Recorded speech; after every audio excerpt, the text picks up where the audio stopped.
Welcome in, welcome in. For those who are new here, for those who don't know who I am, my name is Mr. Richard. You can call me Mr. R, Mr. Moneybags, Mr. Awesome. As long as you put a Mr. in front. Call me what the freak you want, as long as you put Mr. in the front. A lot of people ask me like where the Mr. Richard thing even starts. Is that what's up? I see you. Damn, that was quick. Y'all hopping in here fast. A lot of people ask me where the Mr. Richard thing comes from.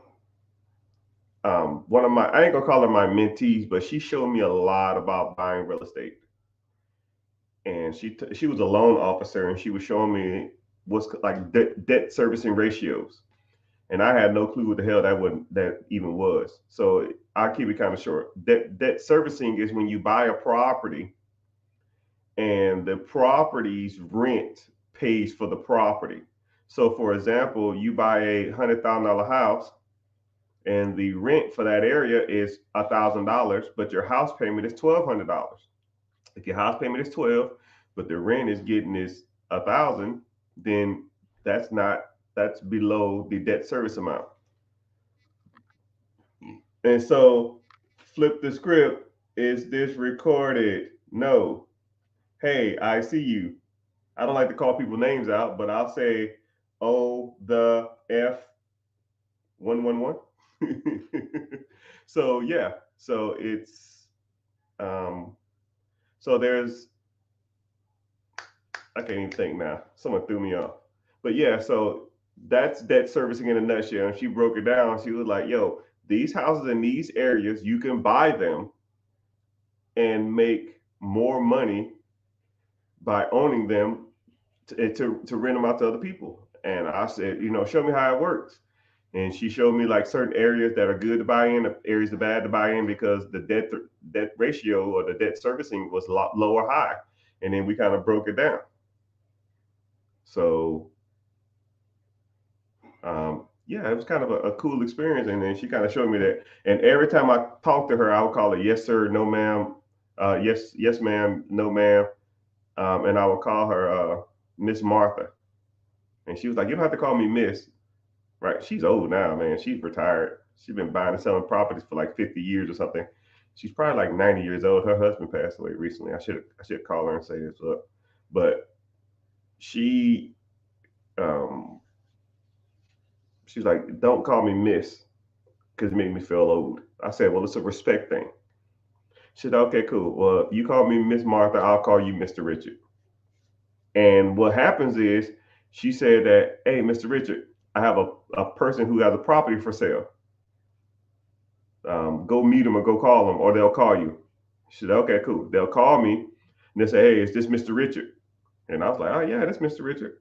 And then you know, I'm on a little weird rant, but that's how the name Mr. Richard came from because it was like my first mentee or mentor who kind of showed me the ropes on real estate and who introduced me to people and they would introduce me as Mr. Richard. So that's where the whole thing kind of comes from. So, yeah.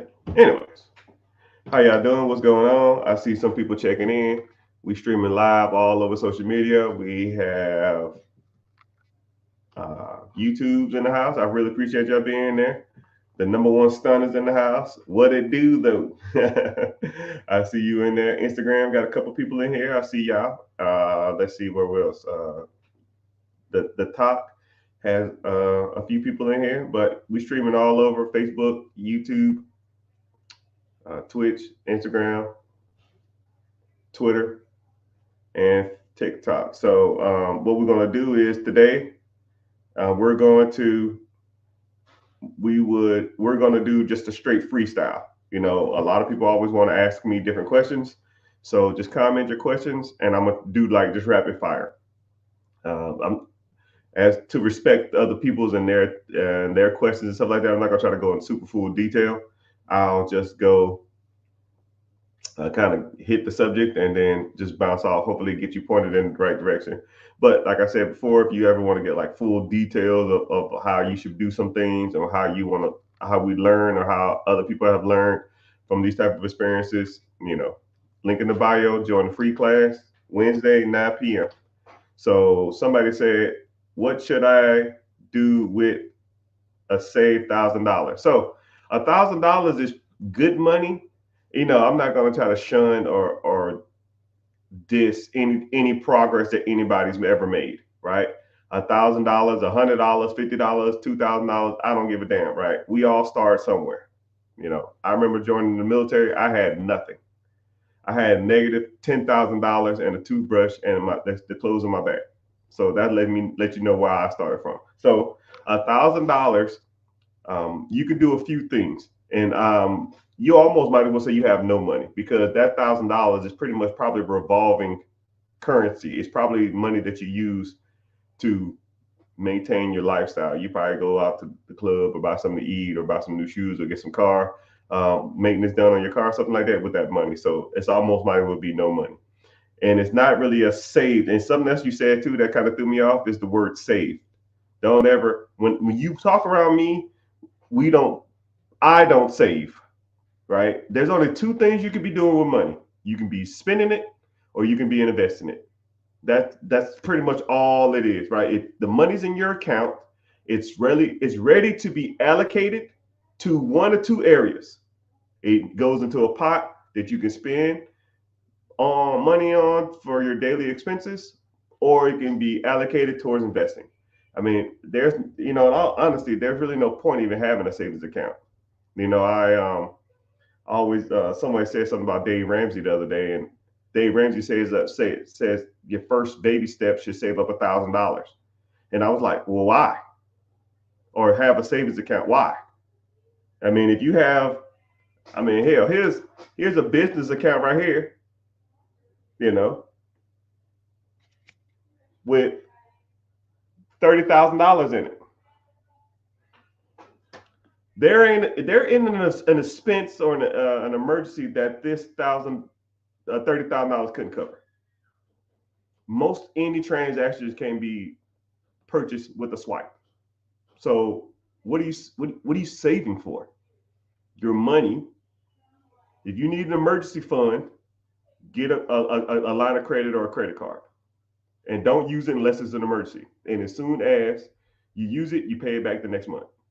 Pay it all in full, or try to. But you shouldn't live off your credit cards. They're only there for emergency purposes. That's just my opinion. Everything else should be in a fund, like a primary checking that you use every day, or in investing. So you have $1,000, cool. That's $1,000 you have in rotational money. Now the rest of your money that you get, so next month or next week or whenever you get paid, you need to allocate money towards investing. Mutual funds, ETFs, stocks, bonds, or putting it aside for real estate or trying to buy a business. And if your credit sucks, you need to be allocating money towards fixing your credit. If there's not enough, make it enough. And a lot of people say, well, Mr. Richard, I'm living check to check. It's hard for me to say. No, it ain't. You are just spending your money on bullshit. That's all. I promise you, I can look at your finances. I can look at the last 3 months of your finances, and I can cut your expenses in half. This coming from a guy who pretty much was living off of my paycheck when I was in the military for the first 4 years was $900. Now, anybody in here want to give me any kind of random emoji? Say they make less than $800 a month? Because I'll wait. Now, you making less than $800 a month, I'll give you some leeway. But if you're not making less than $800, I'll give you $1,000, $1,000 a month. Then I don't want to hear that you have enough money. And I was investing. I was still investing. I was still putting like $400, $300, $400 a month up every month. I just couldn't do the bullshit. I like forced myself. I couldn't do it. I couldn't eat out, couldn't go to the clubs, couldn't go out drinking, couldn't go out spend all my money on all this crap. All I had was the cell phone bill and whatever little rent I had, and beanie weenies and ate shit, and invest the rest. And if you're not willing to do that, especially with $1,000, I don't think you're ready yet. You got to start putting up some money, man. And then once you do get your credit right, then you can start leveraging your credit if you want to do that. You can start going out to banks and asking banks, hey, um, my credit is good. I have a good business structure. Can I get lines of credit? And then you can take those lines of credit and then you can start buying real estate or businesses or side hustles or storage units or whatever you want to get into. So you have different options. You need to start investing more. You need to work on your credit. And then you need to start leveraging your credit to get lines of credit and then taking those lines of credit and then buying stuff that makes money. If that answers your question. But that's what you need to do with $1,000. If you want details, you want me to break it down for you, or you can point you in the right direction on the different types of investments, different types of real estate you can be buying, different types of ways to leverage your business credit, different types of ways, different types of businesses you can buy. Right? I teach a free class, link in the bio. It's called Be Your Own Boss. Free class Wednesday, 9 p.m.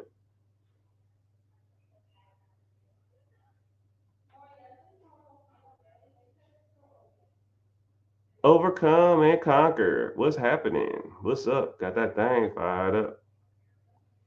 Do Mr. Richard, do you have any knowledge over real estate?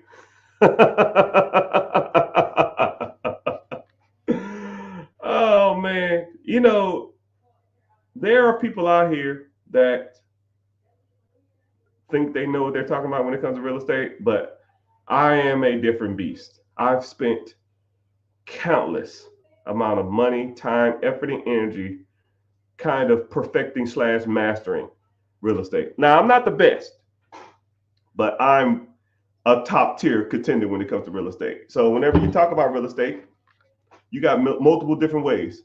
You got your own home, then you have investment properties. Then you have multiple different types of avenues when it comes to investments. You have commercial, warehouse, apartments, which are financed as commercial. Apartments is 5 units or more. 4 units or less is considered residential. That means that me or you get financed as a residential for 4 units or less. So quadplex, triplexes, duplexes, and single family homes are financed as 1. So you can buy a 4plex and still get financed as one house. And you put less down too, especially if you occupy it. Then you got what's called syndication deals. That means when you pool people's money together and you buy a property and you make interest, you charge like an acquisition just a fancy word for a buying. You charge a acquisition fee, and you charge a management fee because you're managing the property, and then you charge a disposition, just a fancy word for selling. So you make money on your fees while everybody else makes the profit off the off the rent. That's a syndication deal. Then you have wholesaling. When you get a property under contract, you wholesale it to somebody else and make an assignment fee, typically real estate investors. You got BRRRR strategy, buy, rehab, refinance, rent, and repeat. That's the BRRRR strategy. You have bird dogging, when you find properties for investors. You have lease options, whenever you buy a property from somebody else and you lease it to somebody else with the option to buy it, but you take their lease and recoup all your expenses. You got bandit signs, you got tax liens, you got tax deeds. I could go on for days. You got Section 8. There's multiple different ways to make money in real estate. If you want to learn them all, click the link in the bio, join the free class. I can sit and talk about this stuff all day. Someone said I'm gonna join. I see you. Let's join. I see you there. But that's a great question. Do I know a lot about real estate? Shit, I made a small fortune in real estate. And you know what's crazy is me and Miss Martha. She was a loan officer, and she would get people calling and saying, "Yo, I need to refinance my house," and they wouldn't get qualified for a refinance or a HELOC. So they was like, "Okay, well, you can't get the money to. Do you ever thought about selling?" And he's like, "Yeah, you know what? I will sell it. Does it need a lot of work?" Well, yeah, it needs work. That's why I was going to use the money to fix it up. I said, well, I got a guy who will take the property as is, and you ain't got to do nothing to it. Oh wow, I was going to cash out like 30 grand and fix it up, but if he'll take it, the way it is, I'll do that. Cool. His name's Mr. Richard. Hey, my name's Mr. Richard. What's going on? Yeah, I got this property for sale. Okay, cool. I'm looking up this property. Cool. Everything in your neighborhood is selling for $100,000. How much work does it need? About 20, 25. You mind if I look at it? Yep. According to my estimate, need 30,000. So I'll give you 40 grand cash. I'll give you 40. I'll put 30 into it. I'll refinance at 80. I make 10. Or I sell it for 100 and I make 30. All day. That's how we do it. All day long. Thank you for the gift, whoever gave them. Thank you for the gifts. And also, too, I'm streaming all over social media. We got some people on Facebook. We got people on YouTube. We got people on the gram. Comment where y'all from, because I always like to see where different people are from. And also, if you watch from YouTube, that's the only platform that pays me to be here. It's not a lot. I honestly make like $10 an hour, and it's free to you. Just watch from there, right? It's all the same. Actually, I think the video is a little more crispier if you watch it from YouTube, but yeah, it's all good. You don't necessarily have to. But comment where you from, man. I want people to check in. I like to see where people reside or where people come in from, because I pretty much lived all over the United States, and or traveled all throughout the United States. I was in the military for like 21, 22 years, and man, I've seen it all. And I've been there, and I've done that, and I've seen New York in the house, New York City in the house.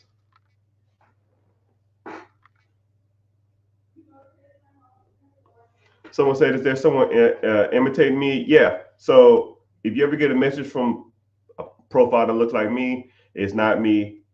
Just block them. Especially if they're talking about some crypto or something like that. Gainesville, G-ville in the house. Miss Red.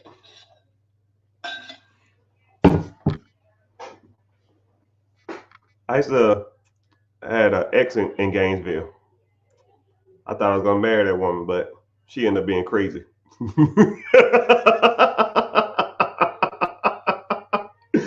No, man, I'm joking. We just, life, you know what I mean? Life happened. It is what it is.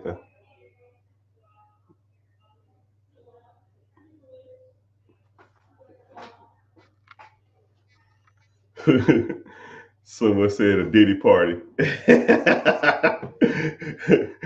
Yeah, man. Oh, KC in the house. KC, man. All right, listen here, Mr. KC. Someone got a garbage pail kid as their profile pic. That's an awesome. People are crazy. Anyway, someone said Kansas City in the house. So Kansas City, Kansas City is one of those cities. They're like primed for the boom. Okay. There's like 5 cities in America. I'll give you a couple. There's 5 cities in America that are primed for a boom. And Kansas City is one of them. Okay. Now we'll kind of break it down a little bit. So Kansas City is like 2 or 3 times Super Bowl champs. I think they won 2. They went 3 times. So when people win the Super Bowl, if y'all don't know what that does to a city's economy, it literally shoots it through the moon. Because now that city is being recognized. Remember, like Dallas did the same boom in like the 90s. Dallas was not a major city like it was back then. But when Dallas Cowboys used to win a lot of Super Bowls, like 3 out of 4 back to back to back to back, the city boomed, because a lot of times people will spend their money on sports memorabilia and they don't know who to root for, especially if they just become fans. So they'll just default follow who wins. People like to root for the winners. Okay. So the same thing with Kansas City. So if someone said, and then now when people start rooting for a team, they'll start, are you from there? No, I'm not. But then they'll start affiliating and start associating themselves with that city by default. And they'll tend to gravitate towards that. And then now the city has the influx of money, sports memorabilia, the teams coming there and spending their money, all that kind of stuff like that. So the city will accommodate that, right? The city, like if you look up the population of Kansas City, um, let's say before they start winning Super Bowls, I'll say 2019 to 2024. It's got to be. I'll even do some quick research, right? KC Pop Kansas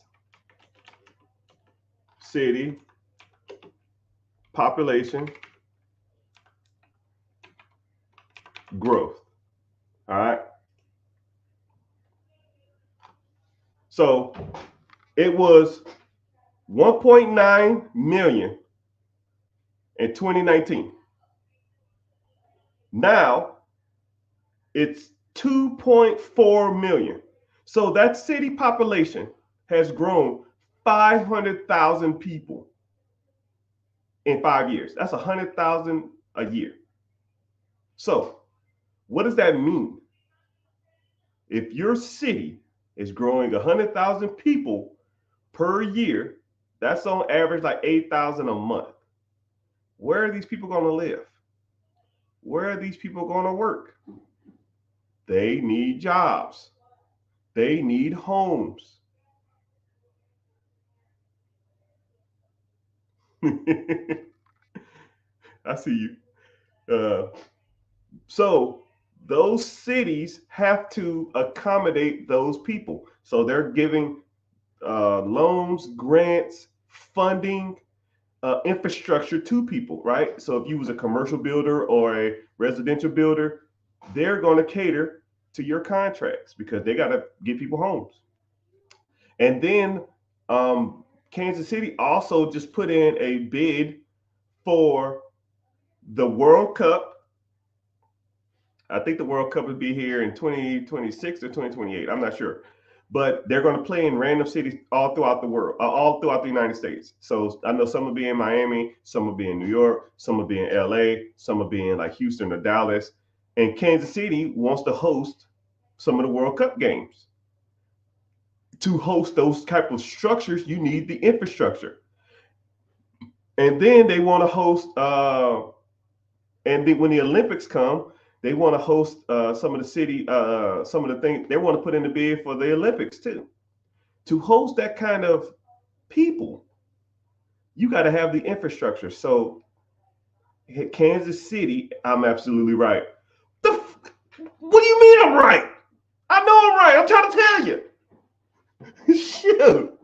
You think I'm out here playing, twiddling my fingers? No, man. This is chess, man. I'm making chess moves. I'm trying to tell y'all how to get the money. So they're trying to, host the Olympics. They're trying to host the World Cup. They're trying to host Super Bowls. They already have 3 out of 4 Super Bowls there, champions. I mean, dude, they are primed for growth. And you know what people need? Jobs. Businesses are going to grow, so you might as well have the employees and provide a service. Housing. You might as well rent to some people because not everybody want to buy houses because houses are super expensive. And then gentrification in these type of cities is going to get real bad, right? I hate the term gentrification. I don't, really support it. But I mean, it is what it is. It's called a spade a spade. If people are getting money, I'm getting it too. If y'all want to sell Big Mama's house for $50,000, I put $50,000 into it and sell it to some hipster, 20-year-old hipster software developer for $250. By all means. I didn't tell you to sell Big Mama's house. You should just take Big Mama's house, take out a HELOC or refinance it, fix it up, and make it more modern and accommodating to your needs, and keep it in your family for the rest of your life. Somebody laughing. I ain't lying. I mean, don't sell Big Mama's house. But people don't listen. Sorry, I went on a rant. But yeah, Kansas City, there's like 5, 6 cities that are primed for growth, right? I'm not gonna sit on here and rant about all of them, but I talk about them all the time in my classes or my mentorship or in my community. You want to learn more, that type of stuff interests you, click the link in the bio, join the free class. That's what we talk about. Someone said 100%. I ain't gotta lie about no money. Shit, it cometh and goeth.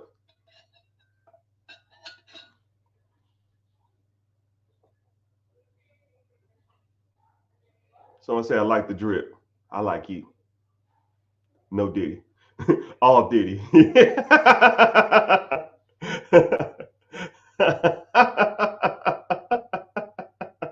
like the drip. I like you. All Diddy. No, I'm just playing.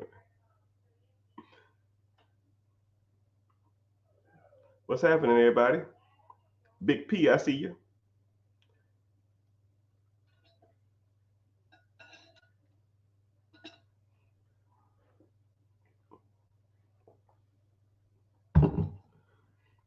Someone said,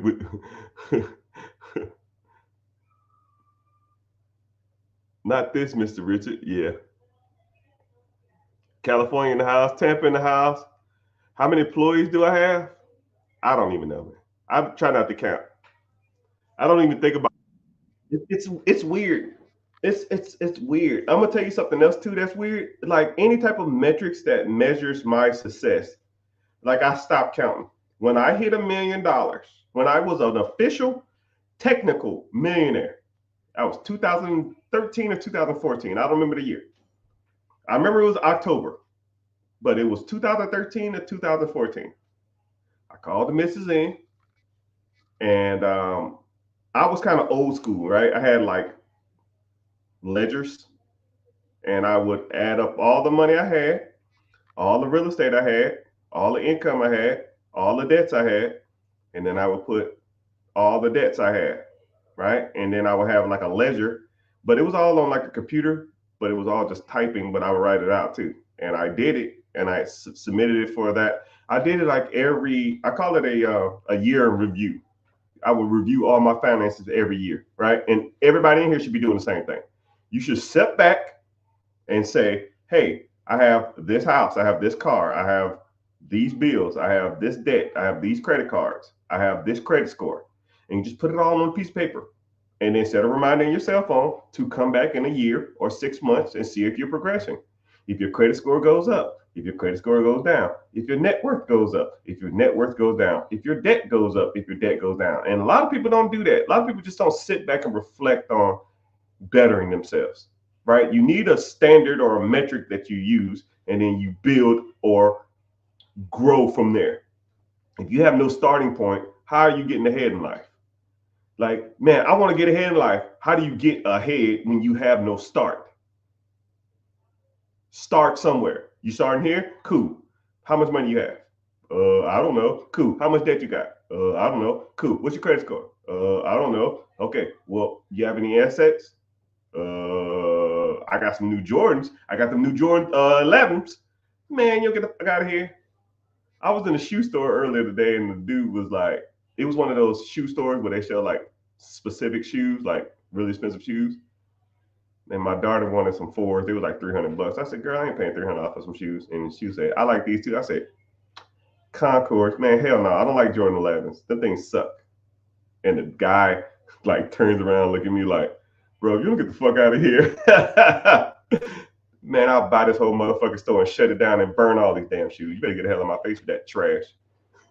You might not. You might want to check the bank accounts.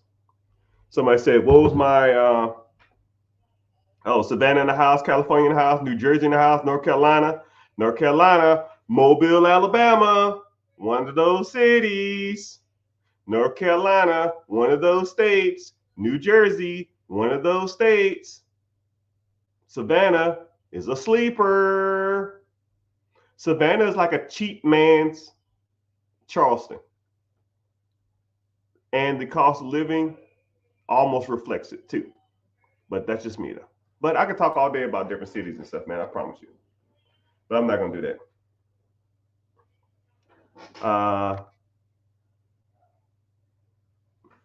How can I get in contact with you or your people so we can set something up? Oh, hell yeah. So if you want to learn more about any of this progress or any of these systems or anything that I have to offer, click the link in the bio, join the free class. It's called Be Your Own Boss. I have a class Wednesday at 9 p.m. EST. You want to learn more? You learn more. You want to learn from that? Go from there. And then we can figure some stuff out. You want to do one-on-one? You want to do some consultation? You want to do some coaching? You want to start building real estate? You want to buy a business? You want to get into investing? You want to get your credit right? We do it all, right? And none of that get rich quick crap. None of that. I don't play that shit, right? If some people come to me like, yo, bro, I got $5,000. I want to turn it into 50, $500,000 by the end of the year. Like, you better keep strolling. You better go with some crypto or some shit. You better go damn day trade or gamble and do some parlays because it ain't happening here. It is not happening. Don't happen that fast. First of all, it ain't even a lot of money. And then you want to damn turn a damn chicken nugget into a damn chicken farm. It ain't happening, right? It takes time. You have to build up some systems, build some stuff out, and then kind of go from there. What is the first thing I can do to leverage my 720 credit score? Yeah. You need to establish business credit. First of all, you need to establish a business. You need to establish yourself as an entity because you as a person, for lack of a better terms, ain't crap. Banks, financial institutions hate people. I'm going to say it again, and I'm not trying to be a butthole. They hate you. Banks don't care about you. You are an inconvenience to a bank. A bank's job is to do one thing.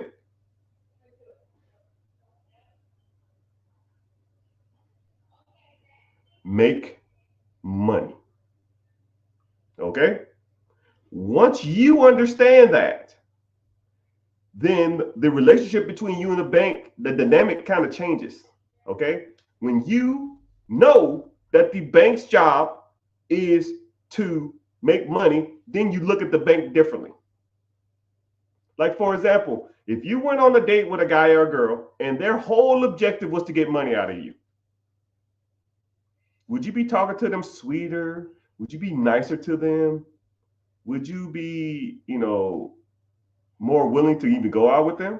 If their whole objective was to get money from you or to take you back to the house and have some happy time or something. If that's the whole objective, like they don't want to get to know you, they don't care about your family, they don't care about your thoughts, they don't care about your dreams, they don't care about your goals. If their whole objective is, hey man, I'm just trying to take this person home and have happy time,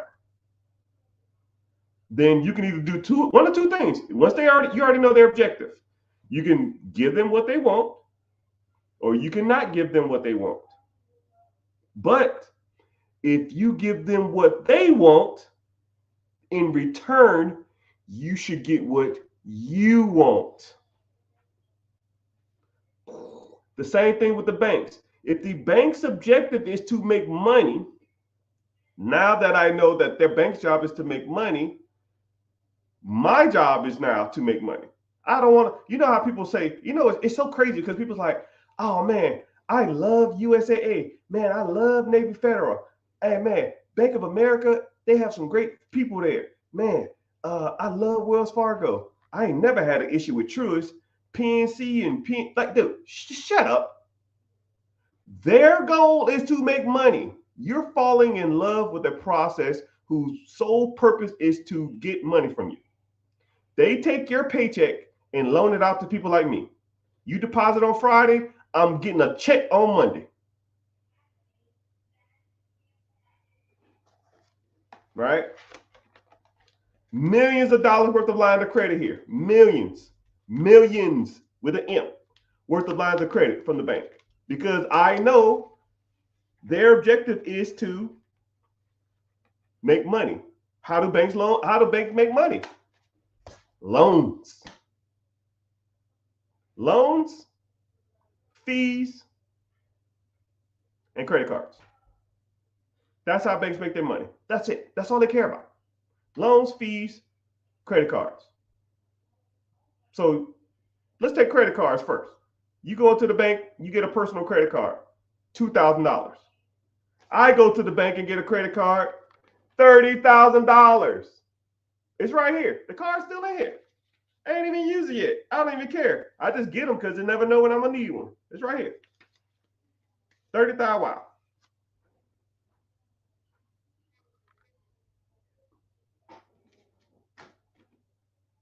You go get $5,000 and it shows up in your credit. I get $30,000 and it don't even show up on my credit. Now I can take that $30,000 and I can go buy a property or renovate a property, or I can take that money and buy a business, or I can buy some storage, put down payment on the storage unit, or put down payment or buy a whole vending machine route, or buy a tow truck company or something. Whatever makes money. Because like I said, their objective is to make money. Once I know their objective, now my objective is to make money off of them. You go to the bank and you get your $5,000 credit card and you go buy clothes and Gucci and shoes and go to the club or take a vacation. If their job is to make money off of you, why are you not making money off of them? You're taking their money that they're making money off you and you're buying stuff that doesn't make money.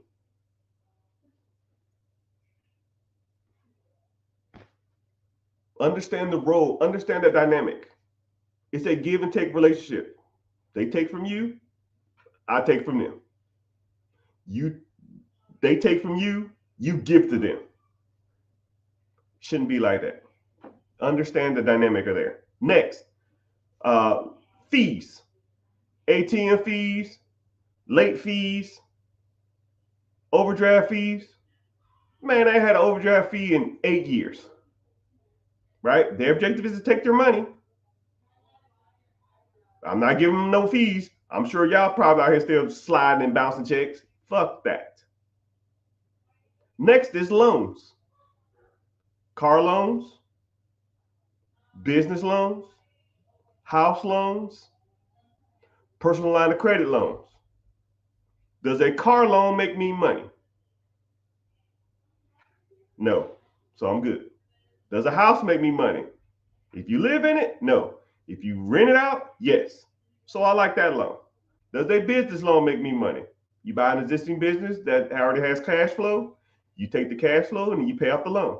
Debt servicing 101. Sure. Line of credit. Line of credit in the form of a credit card, a line of credit into like a business line. Yep, all three of those, that makes me money. So credit, so cars, nope. Businesses, yep. Real estate, yep. Lines of credit, yes. They're there to make money. You need to be there to make money. Y'all whole dynamic of even understanding banks are wrong. I don't even know how I even got on this question. Oh, let me see. Oh, yeah. So, yeah, you need to start leveraging your credit from the banks. I went on a rant about that, but yeah. Someone said, how the F you got yo cam this like this? I almost want to address this and I almost don't. I don't know what that means. How do I got my camera like this? I don't know. Technology, 20. Welcome to the future. I don't know what the hell that means, man. But I am streaming over multiple platforms.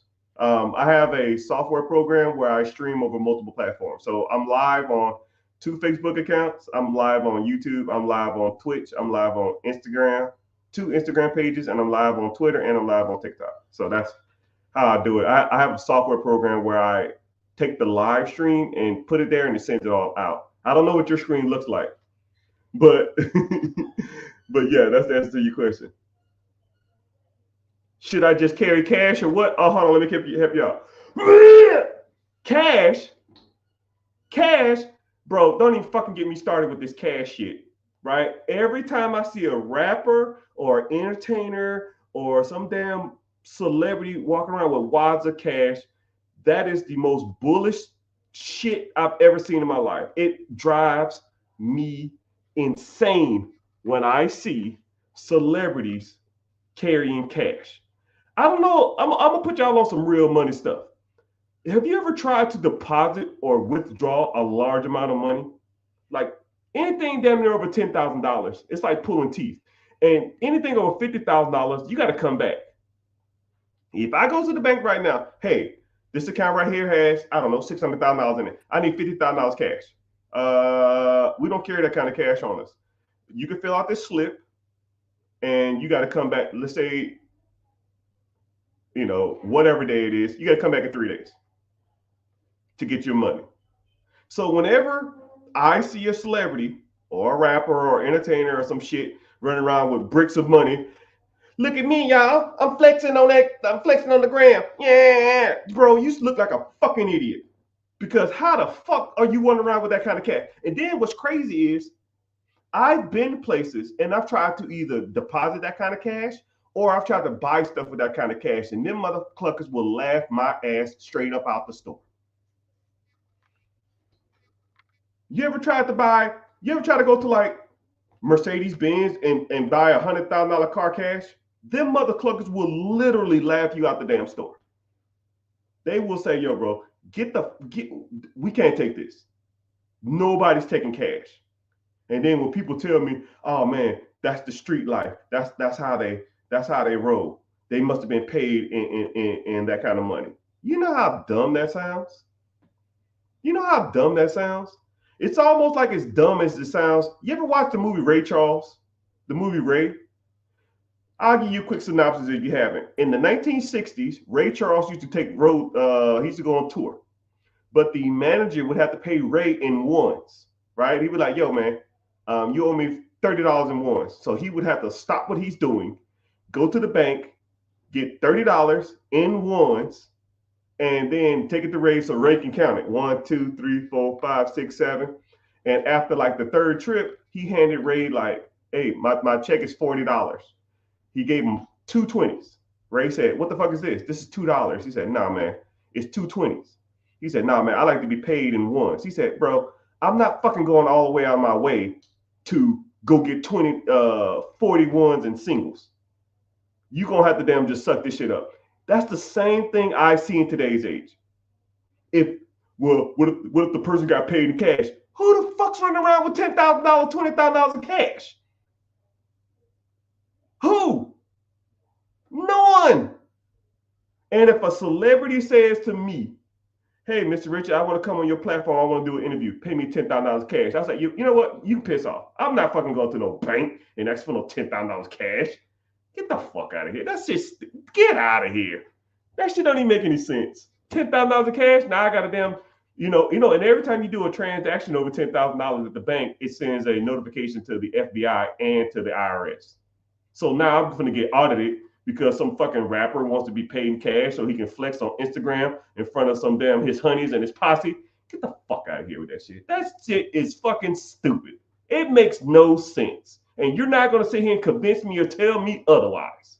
All y'all can kiss my ass. And if you don't agree with it, peace out. Because that shit is stupid. We need to do better as people.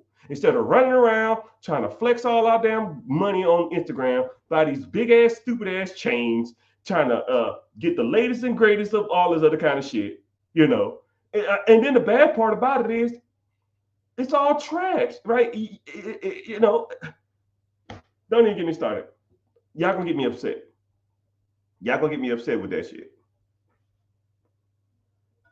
Y'all gonna get me upset. And then the bad part about it is you want me to real flex? Watch this. This is a $60 hat. This is a $900 shirt. This is a $12,000 watch. This is a $400 titanium band. That's a fucking flex. This is a $1.2 million home. You don't see no fucking jewelry. You don't see stacks of cash. And I think I have some emergency money floating around here. I don't even give a fuck about it. I don't care. Cash is trash. Cash flow and lines of credit is the way of the future.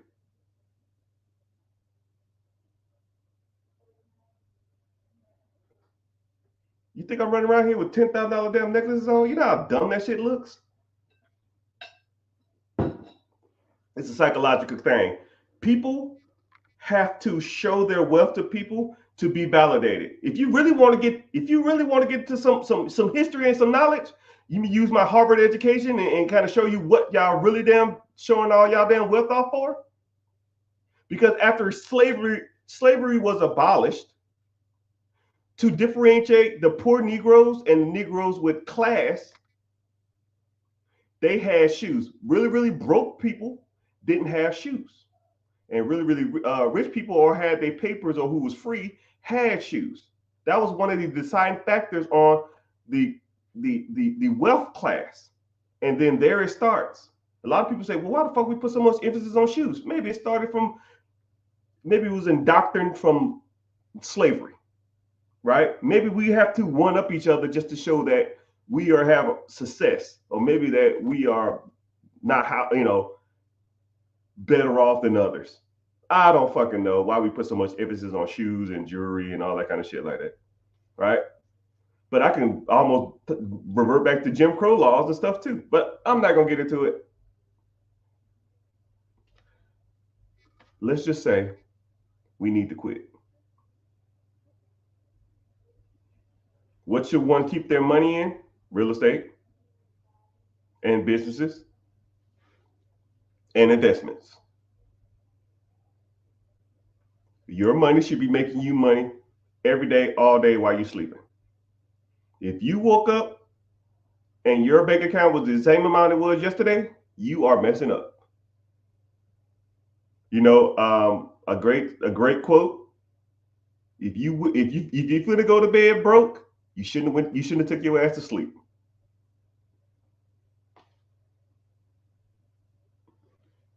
You should keep your money in stuff that makes money. Point, period, blank. And if your money is not in anything that makes you money while you're sleeping, you, my friends, are messing up. No one gives a shit about your grill. No one gives a shit about your Cuban links. No one gives a damn about your bedazzled fucking Patek Philippe. No one gives a damn about your any of that shit. Your Jordan 4s. No one cares. I'd rather have $10 million in the bank and look homeless than dress like to have $100,000 worth of clothes on and no money. We got to get out of this shit, people. My peoples, we got to get out of that shit. We got to. But, hey, whatever. What do I know? Someone said, what was my MOS and branch? Well, first of all, MOS is Army and Marines. I was in the Air Force. My AFSC was 2 Alpha 672 aircraft mechanic, for lack of a better term. I'm not going to go into detail about it. Man, shit done got serious. As a real estate investor, I need to sell Big Mama's house. Yeah. Keep selling Big Mama house to the investors. We'll take them. And then y'all gonna be living in some apartment in 5 years from now, paying rent to somebody else. When you took Big Mama's house and then you go pay off a car and buy other dumb shit.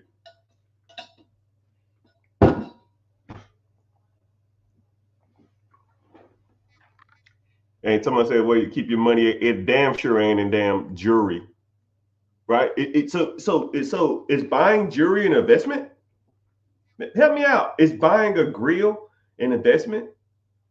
Somebody right now is getting a grill sized. Somebody right now is putting on a Jesus piece. Somebody right now is wearing a damn busted out damn AP or a busted out Rolex, right? And I'm gonna put you on some real games, right? You can take this same Rolex, let's say it's, I don't know, 10 grand. I don't know. You can bust it out, put all the damn bedazzled and all that kind of shit in it. They'll sell it to you for $30,000, 25,000. But as soon as you then put any of that bedazzled shit on it, you depreciate the value's only like $5,000. But only motherfuckers who's paying for that shit is my peoples. Right? No one else is buying that shit. And then I see some of these other celebrities talking about, I paid 25 for this. Normally, the watch was like 10 grand, but I bedazzled it and now it's worth 25. And I know my jeweler told me he'll always pay what I paid for it. You, my friend, are a fucking idiot. That is the stupidest shit I've ever heard in my life. No jeweler, I can't even say the word now, is ever going to pay you retail for a piece of jewelry that you pay for, especially when it's bedazzled out. I say the word bedazzled, that just means you put all them rhinestones and moistenites or diamonds in that shit. That shit is horrible. It is trash. As soon as I see that shit, I'm just like, you're an idiot. But hey, what do I know, man? I'm on a rant. I'm sorry. I apologize.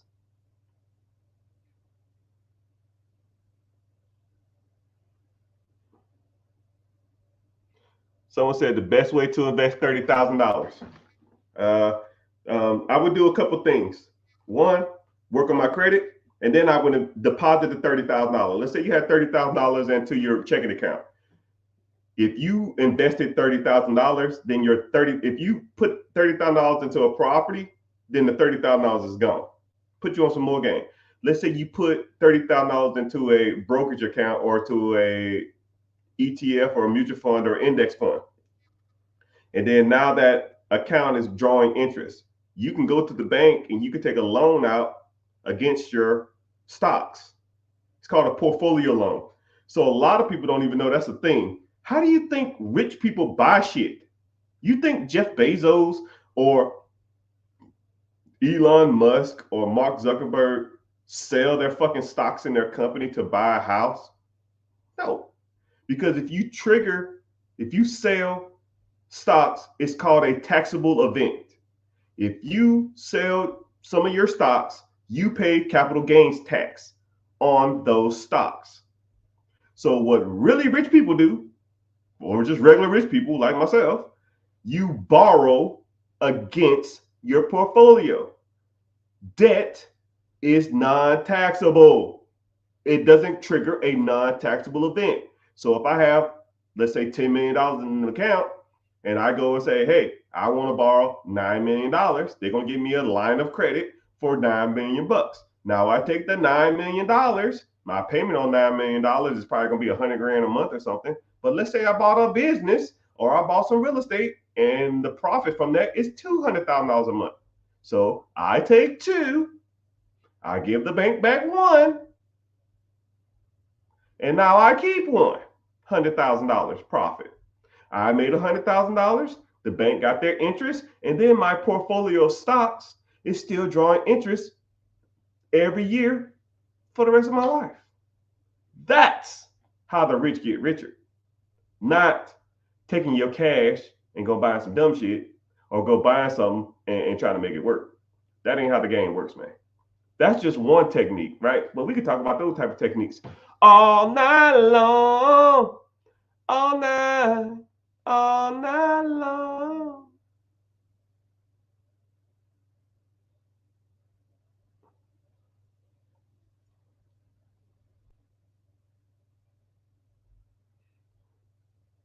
Mr. Richard, what's happening, Mr. Richard? Someone said I went to Harvard. Yeah. I'll look. Actually, I was here. Actually, I was in here right now. Actually, I need to finish. Look, boop. Look, I'm logging in.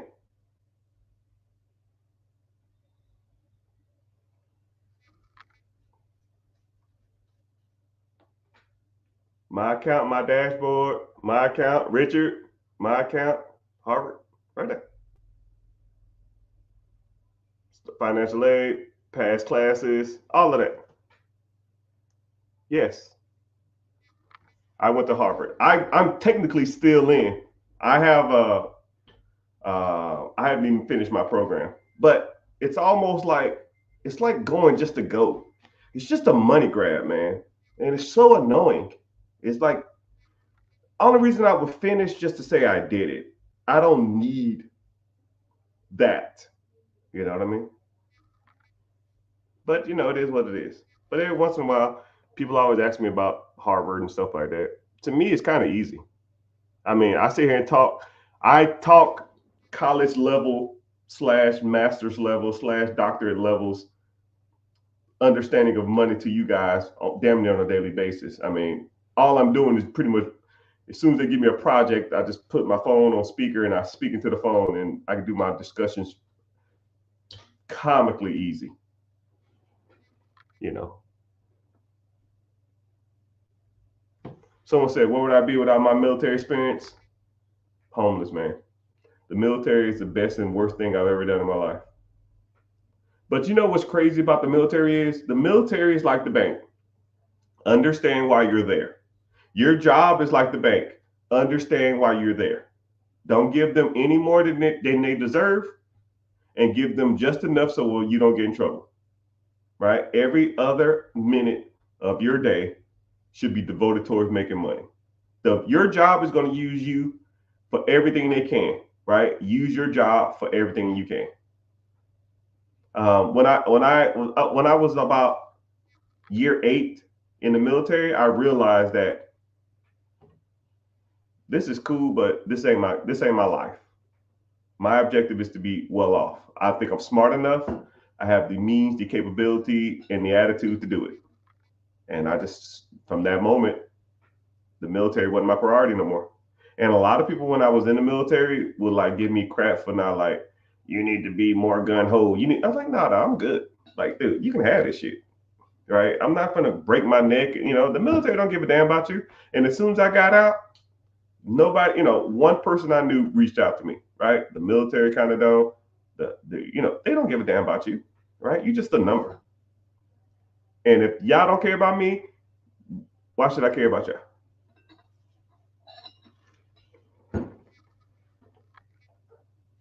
But I appreciate my training. I appreciate my paycheck for the rest of my life. How about it? Someone said Elon Musk took a loan on his portfolio to buy Twitter. Yes. Yes. He didn't sell. Say if Elon Musk had $200 million worth of Tesla stock or some shit. I don't know. He's not going to sell $40-50 million worth of Tesla stock to buy Twitter. You got to pay taxes on that. 28% capital gains tax, 28% on $40 billion. You're talking $10 billion in taxes. That's dumb. Just take a loan out at like a 0.5% or 1%. Use the loan, which is non-taxable, to buy the company. The company has what's called debt servicing. Let's say if the payment to buy Twitter was $220 million a month on $40 billion. If he makes, I think Twitter brings in like $400 million a month.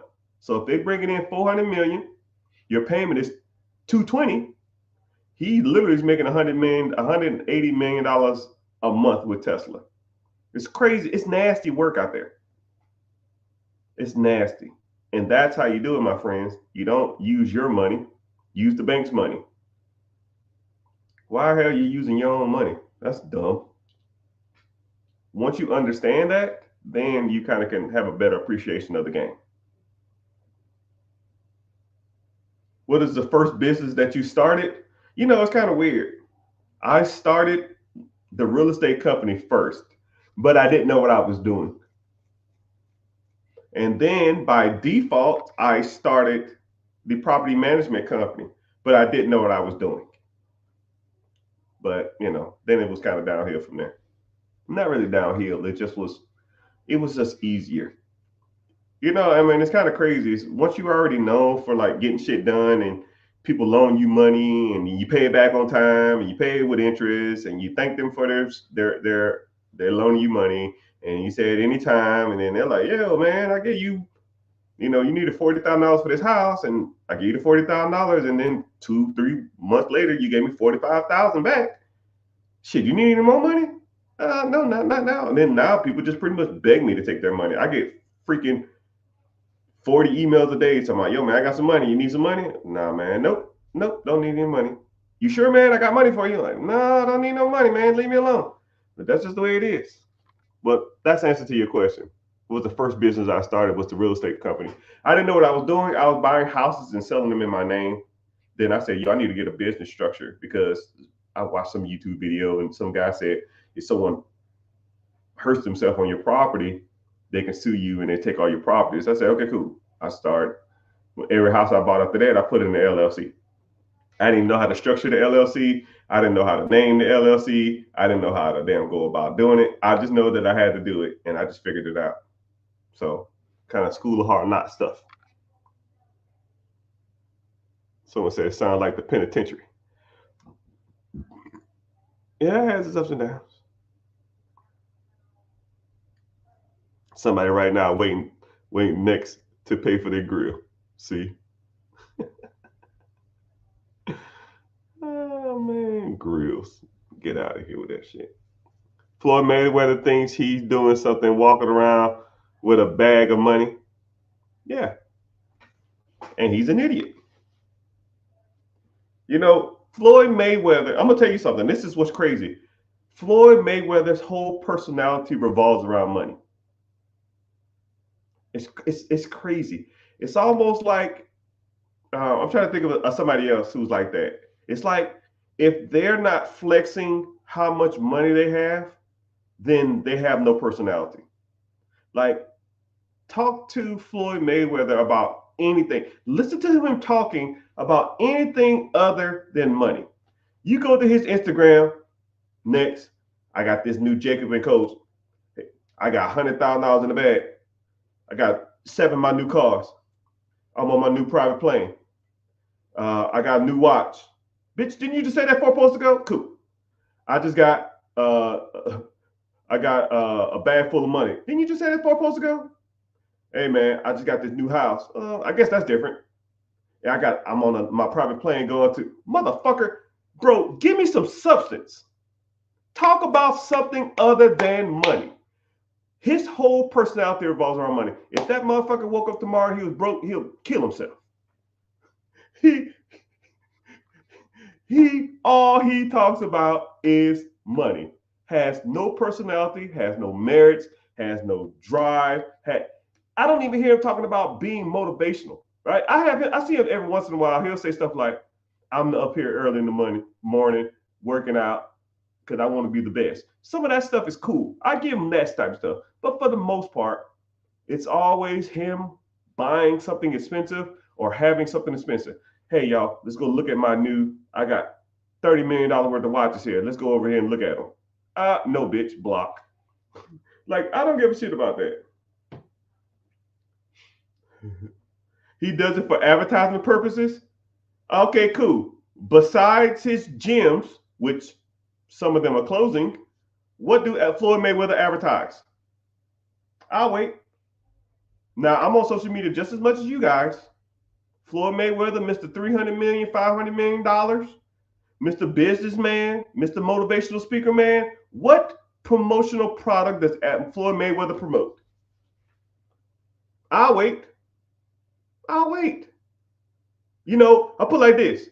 Shaquille O'Neal and Floyd Mayweather have about the same amount of money.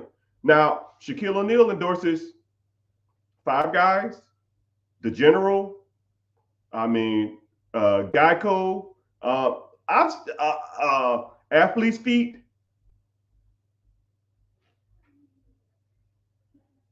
If you're using your social media for promoting, Shaquille O'Neal promotes on his social media sites. Floyd Mayweather, he promotes boxing. Come on, dog. Come on, man. Boxing. Come on, dog.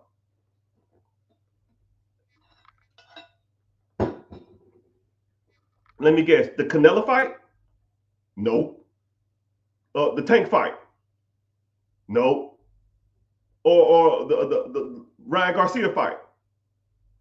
He promoted that on his site? Nope. But he showed them fucking watches in that damn jet. I ain't trying to watch that shit. Block. Floyd Mayweather has not provided me with any value ever in his life. Not a freaking one. Not a one. If y'all want to watch that shit or be entertained by that trash, be my guest. You can watch that shit all day. Don't bring that shit over here because it is trash. How is Floyd Mayweather showing off $20 million worth of watches going to benefit you?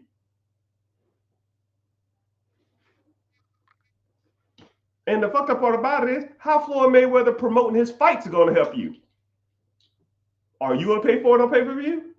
Do you pay for celebrity fights or pay for pay-per-view fights? If the answer is no, so why the hell are you watching him?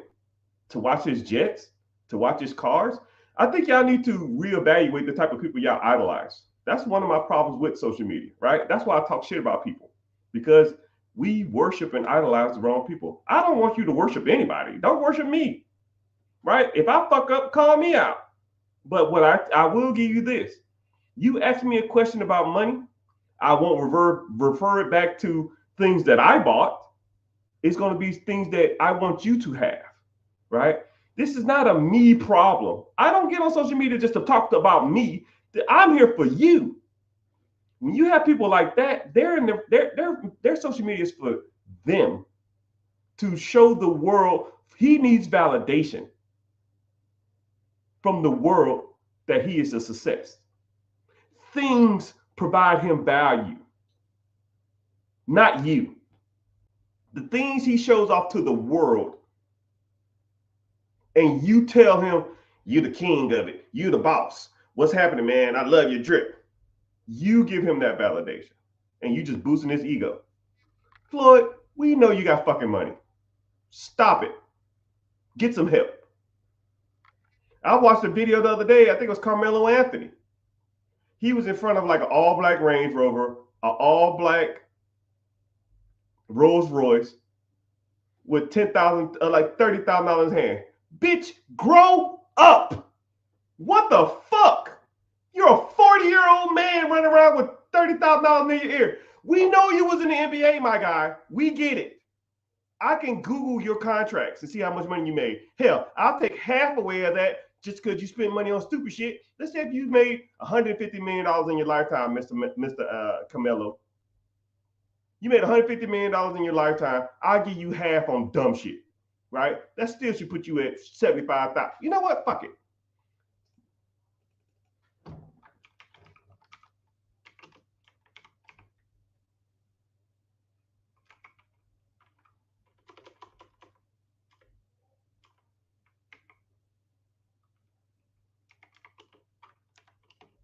Lifetime earnings. Carmelo has made $262 million lifetime. Okay, I'll give you half. I'll say Lala took 70 million and you spent the other 90 million on bullshit. That still should leave you with $130 million. We get it, Carmelo. You got money. Do you need to run around with handfuls of cash to your ear? You're 40 years old. Grow up. Nobody cares, right? But people like that do that for themselves so you can validate that they're still relevant. He's not in the NBA. He don't probably get all of the people coming up to him. Hey man, let me get your autograph. Let me hang out. Let me get a photo. Let me get an autograph. He probably don't get that no more. So people like that who used to all that attention since he's fucking 15 years old, now he's damn 40, not getting all that attention no more. They do stuff like that on their social media to get validation in their comments. Stop it when I'm lying. I call out anybody. Do you need to do that? You're a fucking grown up. But hey, what I know, now the people gonna come for me. Don't talk about Carmelo. Man, all y'all kiss my ass. Fuck that. That's just trash. Trash. Right? What I think about NVIDIA stock, is water wet? It's like the number one, not only the number one tech stock, it's the number one stock in the nation, probably for the last 18 months. If anybody hasn't invested or even know about NVIDIA, you've probably been living under a rock or you're just oblivious to what's going on in the world, right? I don't tell people what to do with their money because I'm not a financial advisor. I can't advise anybody on anything. I'm just good with money and I've been like that my whole life. If you don't know what NVIDIA is, you might want to do a little research. I think over the last, you know what? I will not tell a lie. And you spelled NVIDIA wrong, but it's all good. Today, over the last, let me see where we at. The last year, it's up 200%. The last 5 years, last year is up 200%. That means you put $1 in it, you doubled it. Actually, 100% gains would be a double, so you pretty much tripled it, or you doubled your double.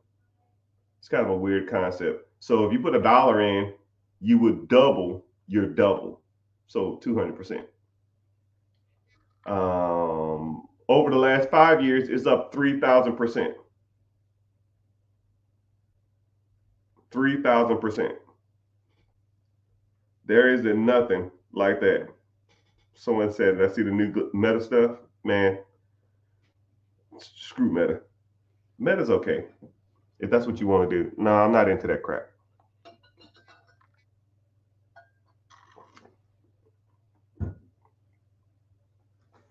Floyd Mayweather is not teaching anybody how to invest or get rich. Yeah, I love that comment. I'm gonna kind of harp on it a little bit more, then I'm gonna have to move on from the celebrity stuff because I don't want to hear it. Floyd Mayweather is not gonna talk to you about how to invest. He's not gonna talk to you about how to make money.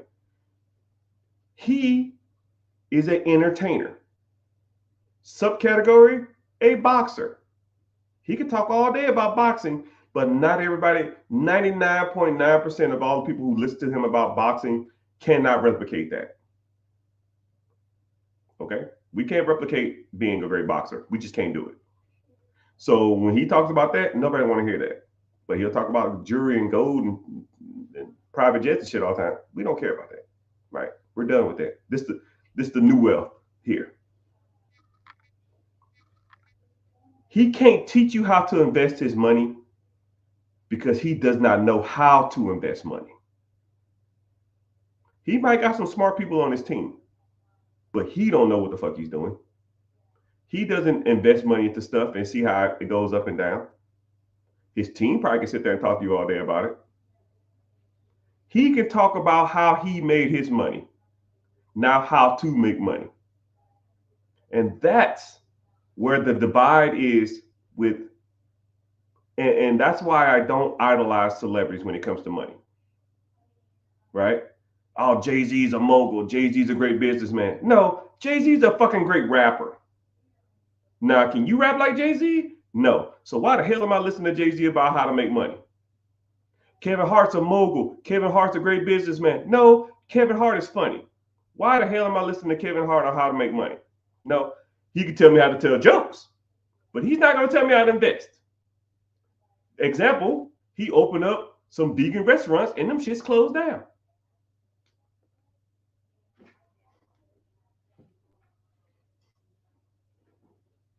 I'm not listening to him when it comes to money. I'll listen to him how to sell jokes and how to damn sell out arenas. But I'm not going to listen to him as a businessman. Shaquille O'Neal. Shaquille O'Neal is a great businessman. He invested in a lot of businesses. No, he took the $300 million of earnings and he bought some stuff that worked out. And I'll give you that. Now, if you want to teach me how to take $300 million and invest it in something that works out, fine. But I ain't got $300 million. Anybody in the chat got $300 million? No. So why the hell am I listening to Shaquille O'Neal how to do that? Now, if he tore his Achilles when he was 17 years old and didn't make it to the NBA and then took $50 and turned it into a multi-million-dollar empire, cool. Now you got my vote. People taking $200 million and making money off of it ain't impressive, people. It's not even close to being impressive. Think about that. Jay-Z took $400 million of earnings and turned it into $1 billion. Oh my fucking goodness. Wow, you're a genius. I mean, shit. I'm impressed. Shit. Motherfucker, you can do that. Let me give you $400 million and you turn it to $1 billion. Right? Simple compound interest will make you 10% a year. You take $400 million and put it into any United States stock that average the S&P 500 is 10.1%. That's $40 million a year. Hell, after 10 years, you've doubled your money.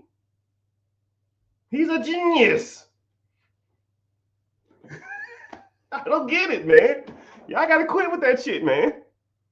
Y'all got to quit it. But whatever. I'm done with the celebrity stuff, right? I got some good sound bits. So when you see them on social media, you can tag them people in it because I'm coming for the jugglers. I don't give a damn because it needs to be said. And I'm the one to say it.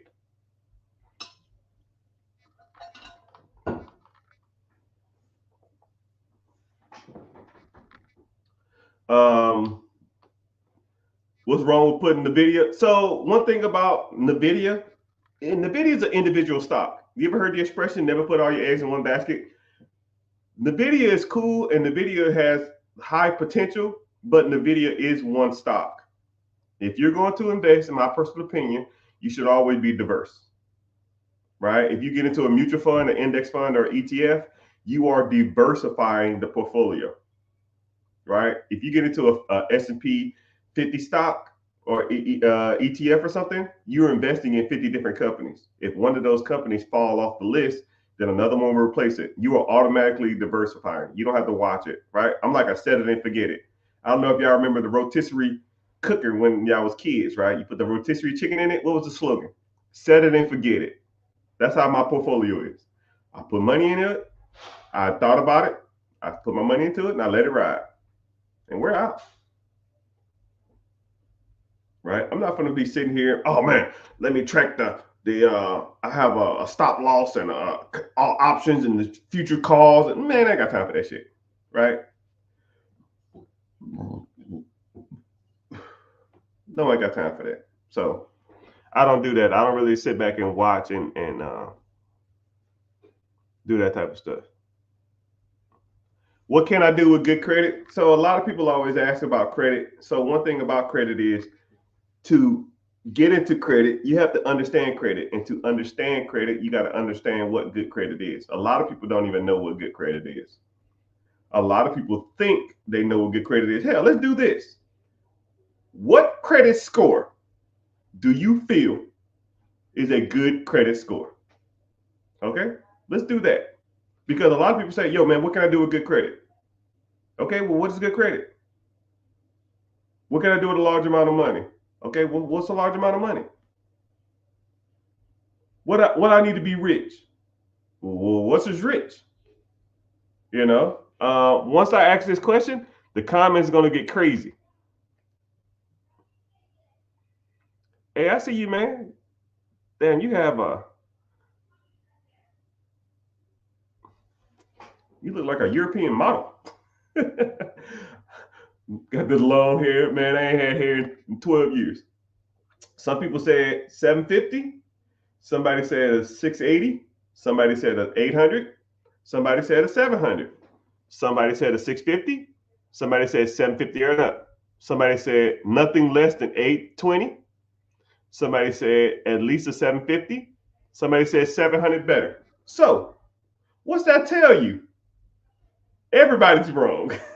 It's not even the fact that everybody's wrong. It's that there's no metric or no standard for good. Because you say good, somebody else says bad. Somebody else says mediocre. Someone else says good. Someone else says bad. Someone else says mediocre. The metric is this, right? I kind of say this a lot, but I'm gonna put you on some game. The credit is good for the use you need it for. Okay? It's almost like, what's a good car? Well, are you going to work or are you hauling bricks? What are you using it for? If you're going back and forth to work, Yes, this is a good car. Are you hauling bricks? Okay, this car is not going to be a good car to haul bricks. You have like half the equation right. You have to understand that good credit is only good for what you're applying for. If the car lot you're going to needs a 580 to get that car and you have a 620, then you have good credit or good enough credit. If you have, if you go into you try to get a McLaren or something, and you go to a dealership and they say you need a 700 and you got that 620, getting that Honda, you probably could have got the Honda, but you're not going to get a McLaren. So good is almost subjective. You have to understand what you are going for first, right? I say this a lot. Know what you're going for first, then work your credit to those numbers. If you are not going for specific things, then you're using your credit wrong. Okay? Know what you're going for. That's your target. So you say, what can you do with good credit? I don't know what your credit is, man. I don't know what you think good credit is. So that kind of answers my question. What's happening? I'm gonna buy a house from you. I see you. You probably just kept strolling though. At least say, hey, 13. Hey man, how do you edit those videos, man? That's pretty impressive. I'm gonna speak to you every time you come in here until you say something. You probably just strolling through though, but it's all good. Let me see. What am I gonna say?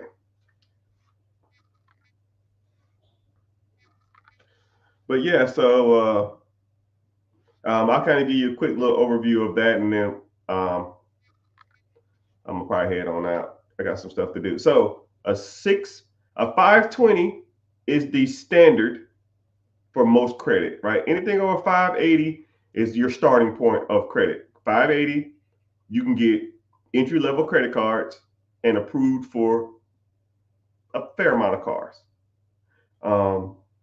620, and you can get an FHA, first time home buyer, first time house. You can buy your first home with a 580. So if you just want to buy an entry level car, if you want to get an entry level credit card and buy your first house, shit, 580 is good, right? But if you want to start getting into investment properties, you're gonna be about a 620. Investment properties, your second property, non-primary. If you want to get into some higher limit credit cards, you're gonna be about a 630 or a 620. And then if you want to get maximized amount of money in business credit and business funding, and or buy a business, pretty much get approved for like 98% of anything. It's gonna be about a 680. And a 700, anything over 700, you're probably in the 99.9 percentile of approval, unless you have lack of like credit profile. And that's a whole nother story. But anything over 700, you can get a lot of stuff done. So somebody did say 700 better. So what I deem good credit, 620 or higher is kind of good. Better credit, 680. Great credit to me is over 700. So a lot of people say 800 is, you got really great credit. No, it's irrelevant. Anything over 700 will do the trick, right? I'll give you a great analogy. When I was in the military, we had to do push-ups, right? And the max amount was 60. If you got 60, you got maximum amount of points. I would do my 60 and then I would stop. I'm maxed out. There's no point to continue after this point. But I would sit there next to people and they would do 90. And I was like, well, why you do 90? Well, I'm gonna keep going until I can't go no more. I said, dude, you're wasting your energy. You're 30 over the minimum. If my minimum is 60, you did 90. You're overkilling, right? If I need 680 to buy a business or get a business line of credit, why the hell am I focused on an 850 credit score, right? My 750 will do the job. Get over the hump, Get to work. Okay.